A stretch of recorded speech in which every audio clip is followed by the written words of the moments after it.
Isa pong magandang araw at gabi sa inyong lahat. Saan man dako po kayo ngayon naroroon. Narito po ako inyong lingkod para magbigay ng update patungkol po kay Kalingap Edu at kay Viancy. Wow! Ang ating topic ngayon, Kalingap Edu may tinatagong sekreto kay Viancy. Ano po kaya ito? Bago po tayo magpatuloy, mega love shoutout po sa lahat ng ka-member ko sa Karepa, Kalingap Reactor Partner, sa mga OFW na patuloy na sumusubaybay sa ating vlogs. Mga subscribers, viewers, listeners, mega love shoutout po sa inyong lahat. Kung bago naman po kayo sa aking munting channel, ako po ay naglalambing. Please po subscribe, like and share at huwag niyo pong kakalimutan i-click niyo po yung notification bell para lagi po kayong updated sa aking mga uploaded na videos. Ayan guys, patuloy po nating suportahan Kuya Val Santos Matubang at Kalingap Rab. Alam niyo naman kung bakit ko patuloy na nire-recommenda sa inyo sapagkat napakabuti ng kanilang puso. Kaya po sa hindi pa po nakakapag-subscribe sa kanila, i-subscribe nyo po at panoorin nyo po yung kanilang video at huwag nyo pong i-skip yung ads. Para malaking tulong po yon para marami pa po silang matulungan na talaga namang nangangailangan. Ganyan po kabuti ang kanilang puso. Aking paalala lamang po, guys, mga kalingap, bago po kayo mag-iwan ng inyong komento, tapusin nyo po muna ang ating videos para akma po yung inyong komento sa ating topic. Dito na po tayo sa ating topic.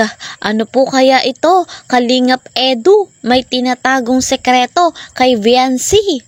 Guys, mga kalingap, alam naman po natin na malapit ng mag-first anniversary ang love team na to, ang love team na EDC. Kaya naman po, inaabangan natin yung kaganapan na mangyayari sa dalawang ito. Sana nga po ay matapos na yung bahay ni Viancy para double celebration na kahit dun po sa bahay ganapin yung anniversary ng love team na EDC.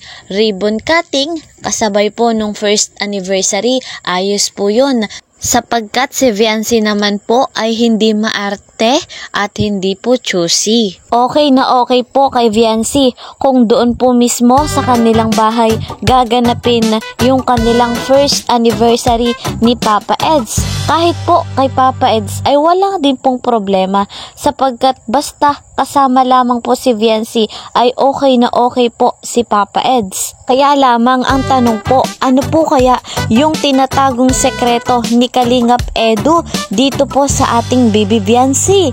Hindi na nga po natin patatagalin mga guys, mga kalingap. Ito po yun, tinanong ni Kalingap JJ si Papa Eds kung nakaredy na para sa celebration ng first anniversary itong ating Papa Eds. At ang sagot nga po ng ating Papa Eds ay hindi pa. Pero guys, meron na daw po siyang regalo. Wow naman.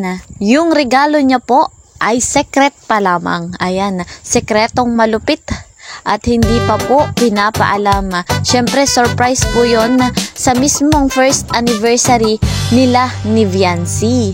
At dagdag pa nga po ni Kalingap JJ, kung gusto pa ni Papa Eds mamili ng iba pang pangregalo kay Viancy, ay sasamahan daw po nila. Mag-schedule lamang po. Ayan na. At go na go si Papa Eds. Gusto pang bilhan ang ating baby Viancy. Ayan guys, mga kalingap. Yan po yung ating aabangan sa first anniversary ng ating love team na EDC. Para po more updates pa, patuloy lamang po kayong sumubaybay sa ating vlogs. Hanggang dito na lamang po. Maraming salamat. Ingat po kayo palagi. Bye-bye.